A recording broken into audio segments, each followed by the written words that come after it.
ইরানে চলমান ইসরায়েল মার্কিন যৌথ অভিযানে 1500 ছাড়ালো নিহতের সংখ্যা। স্বাস্থ্য মন্ত্রণালয়ের বরাত দিয়ে তথ্য জানিয়েছে দেশটির রাষ্ট্রীয় সংবাদ মাধ্যম।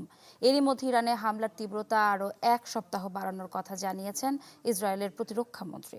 শনিবার দিনভর চলে লাগাতার হামলা। বাংকার বাস্টার বোমা ছোড়া হয় নাতাঞ্জ ইউরেনিয়াম সমৃদ্ধকরণ কেন্দ্রে। জানা যায়, ভূগর্ভস্থ এই স্থাপনাটি ধ্বংসের পুরো অভিযান পরিচালনা করে যুক্তরাষ্ট্র।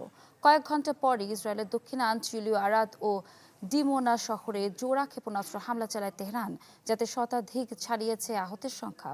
হামলা অব্যাহত রয়েছে উপসাগরীয় কয়েকটি দেশেও। এদিকে ইরানকে নতুন করে হুমকি দিয়েছেন মার্কিন প্রেসিডেন্ট ডোনাল্ড ট্রাম্প। 48 ঘন্টার মধ্যে হরমুজ প্রণালী খুলে না দিলে ইরানের বিদ্যুৎ কেন্দ্রগুলো গুঁড়িয়ে দেবার হুঁশিয়ারি দেন ট্রাম্প।